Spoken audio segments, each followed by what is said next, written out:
Good morning to everyone. The topic that I choose for my report is all about the overseas Filipino workers or OFW.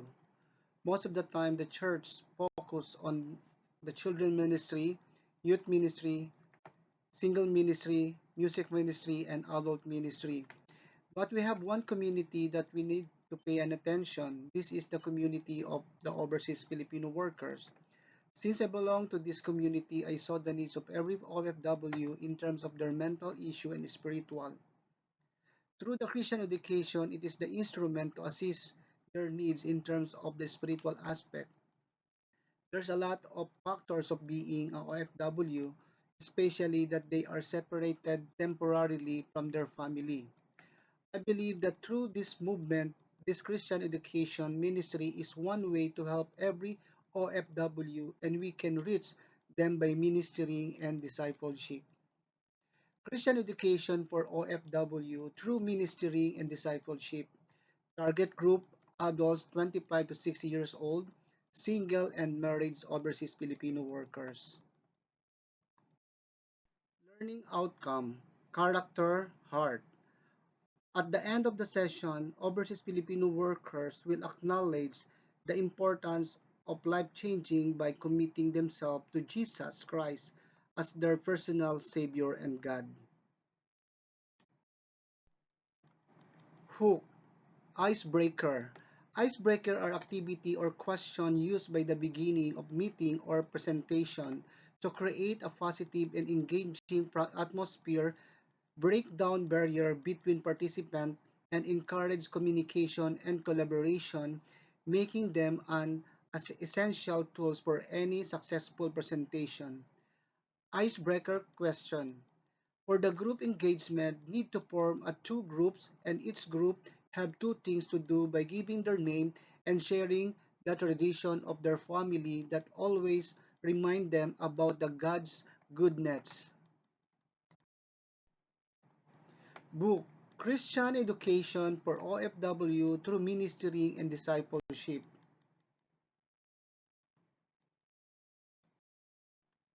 Importance of OFW. Overseas Filipino workers is considered as a special ministry for a ministry that will be giving an attention by providing their own theological viewpoints. The church has an important participation to the OFW's community and their family in the Philippines. As per the data from Philippine Statistic Authority released last September 13, 2024, that the number of overseas Filipino workers or OFW or Filipino workers who work abroad from April to September 2023 was estimated at 2.16 million. This is the main reason that most Filipino are trying their best to find a job in other country. The major problem that is facing right now in our society and the government itself, it is the lack of job that causes poverty. Since poverty is the main problem in our society, the Philippines are part of the third world country. Most of our countrymen are facing the realism of the hardship in life.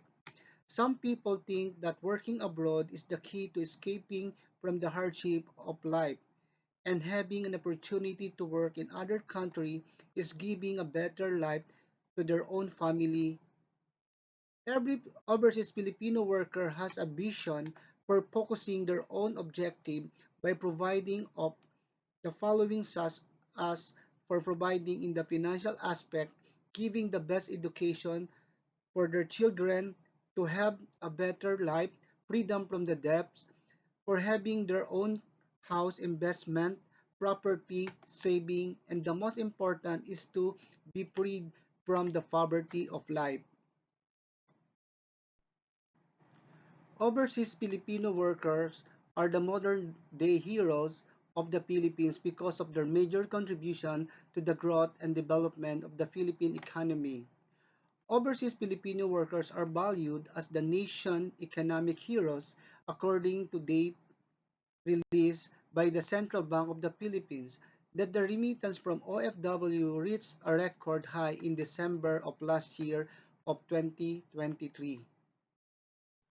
OFW can be classified as a land-based workers that are directly hired by an employer abroad and sea-based working in the shipping company abroad. Therefore, a need for Christian education for OFW through ministering and discipleship. As a Christian, we have a responsibility to the kingdom of God. According to the scripture Matthew 28 verse 18 to 20, and Jesus came and said to them, all authority in heaven and earth has been given to me. Go therefore and make disciples of all nations, baptizing them in the name of the Father and of the Son and of the Holy Spirit, teaching them to observe all that I have commanded you. And behold, I am with you always to the end of the age. In providing salvation for the lost, God also showing his eternal purpose of building up his spiritual family. The gospel of salvation must be shared to OFW and their family so that they will have an opportunity to respond to Christ's command to make disciples. In Acts 18:3, that Paul was a tent maker during his stay in the Corinth while he was working at the same time he was ministering in the synagogues. Some OFW is a believer of Christ. Through this, they can do the evangelism like Apostle Paul. Books for spiritual law as a strategy. Have you heard of the four spiritual law? Law 1, God loves you and offers a wonderful plan for your life.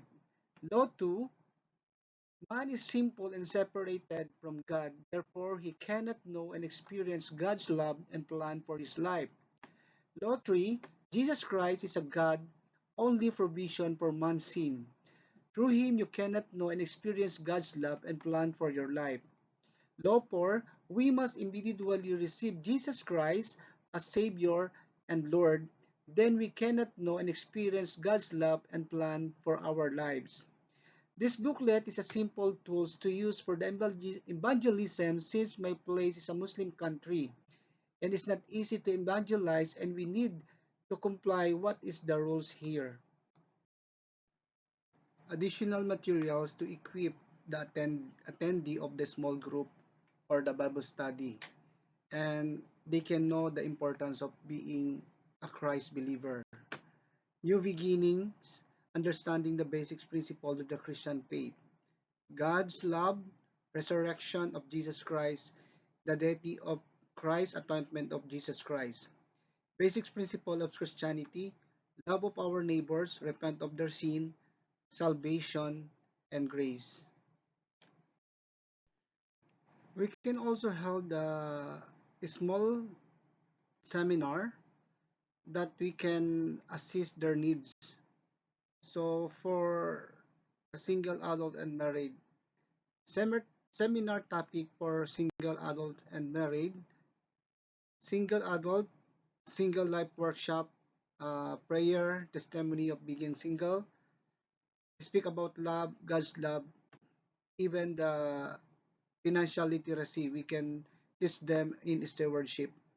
Marriage couple, marriage counseling, parenting, stewardship, and financial literacy. Passports and boarding pass, spiritual passport. What is the spiritual meaning of passport?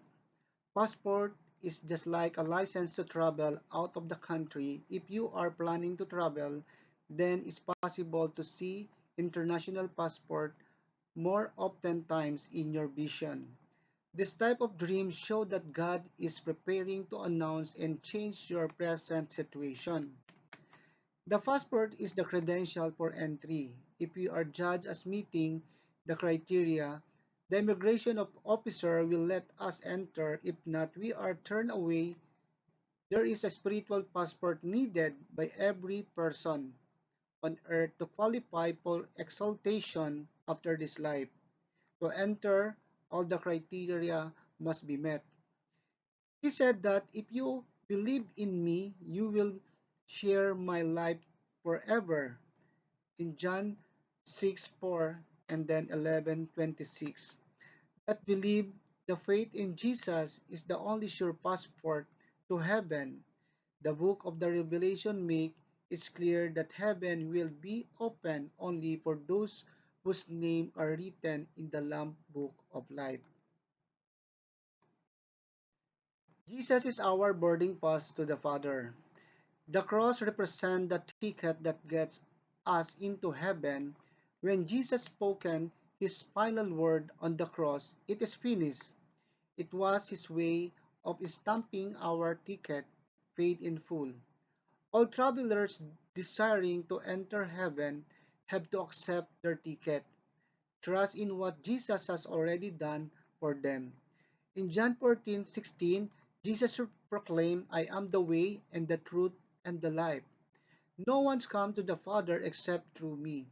In other words, there are no option on the route for eternal life. There is only one way, and Jesus is the way. Jesus answered, I am the way and the truth and the life. No one comes to the Father except through me. In John 14:6. Learning outcome look. Overseas Filipino workers will acknowledge the importance of the life-changing as per their personal Savior and God. Will you commit yourself to Jesus Christ? Philippians 3:20 to 21. But our citizenship in heaven, and we eagerly await a Savior from there, the Lord Jesus Christ, whom by the power that enable him to bring everything under his control, will transform our lowly body so that they will be like his glorious body.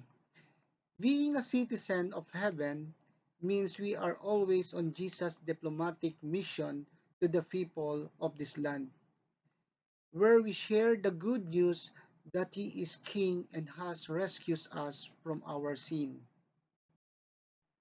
Below is the resource page. The Philippine Statistic Authority PSA dated release September 13, 2024, Campus Crusade for Christ, The New Beginning Understanding the Basic Principle of Christian Faith paperback. This is all my report for OFW for the Christian education as a part for their community. Thank you and mabuhay.